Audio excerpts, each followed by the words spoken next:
it's John from Minis Unleashed. This is part of our new series of review videos on Moonstone products. We're going to be talking about today this box, this true box, the Masquerade. It's one of my favorite boxes in the fact that it's one of the first ones I actually built and painted. It's one I've been playing with the longest, so I think I have some words to say, some wisdom.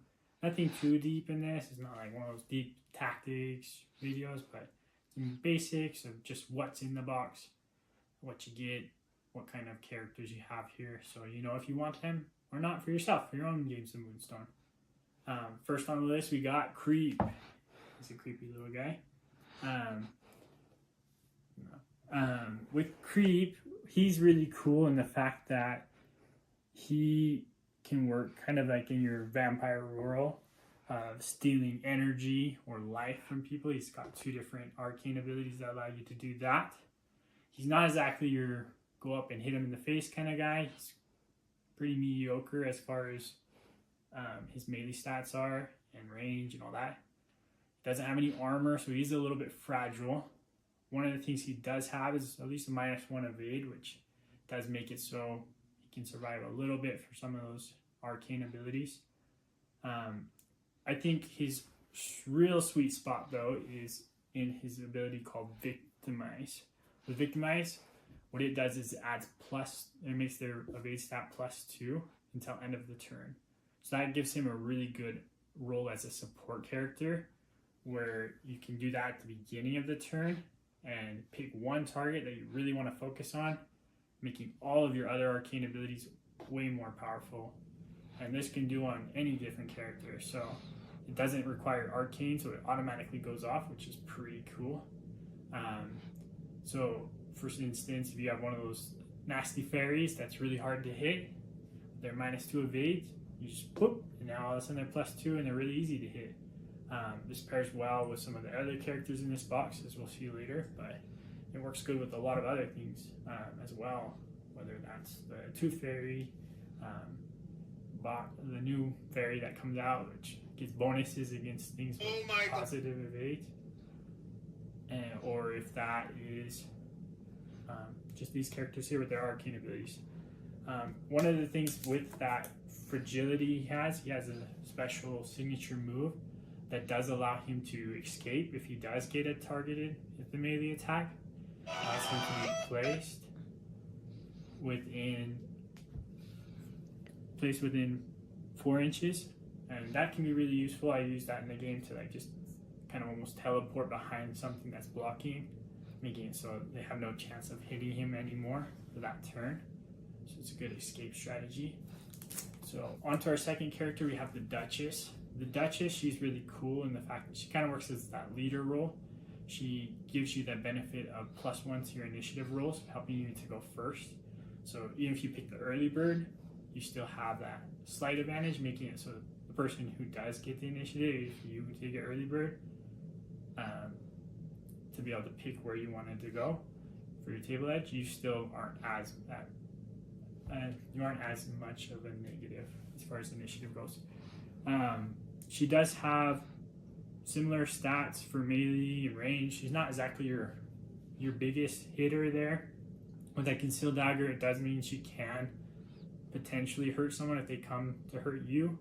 But I think her big things are her foreboding makes it so she has some defense, because anytime someone targets her, they suffer 1 wound automatically.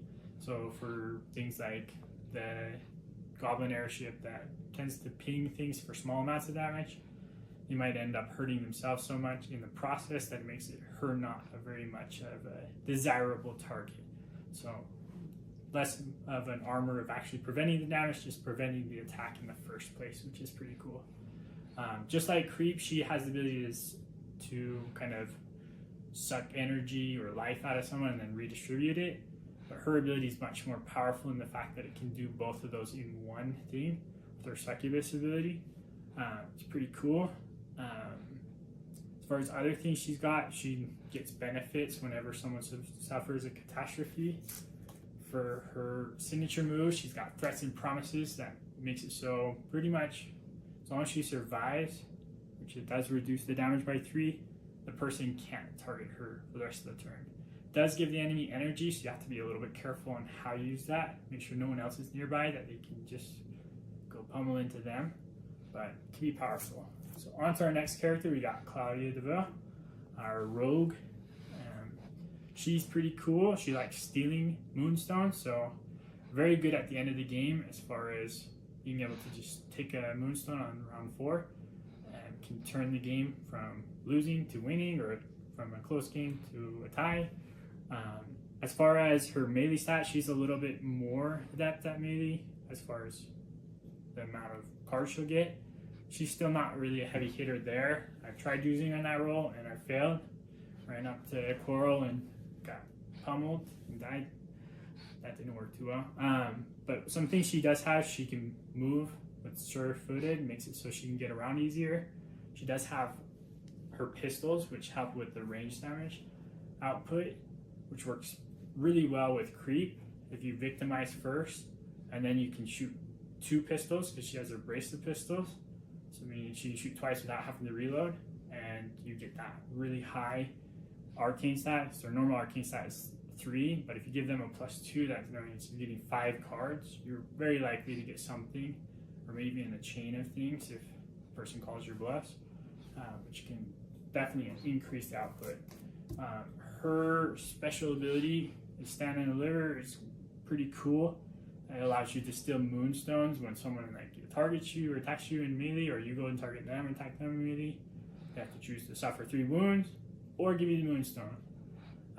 Can be useful. I don't think, if it's at the end of the game and it's the last turn, people maybe aren't as concerned about taking damage or preserving their lives. They probably keep the Moonstone over giving it to you to save their guy. So it has its time. I think it's more effective in the earlier parts of the game where they want to keep themselves around. But that's Claudia. As far as models go, I think all 3 of these are great models for painting. They honestly weren't my #1 favorite thing that I was thinking of when I first saw, oh, you got a goblin riding a pug, or you got this frog blimp thing. They aren't, maybe they look more like humans, but I still think they have their character. Being someone who comes from Warhammer, painting orcs is my main preference. I don't get to paint too many fancy clothes or dresses and all that kind of stuff, so it gave me some new painting challenges that I thoroughly enjoyed.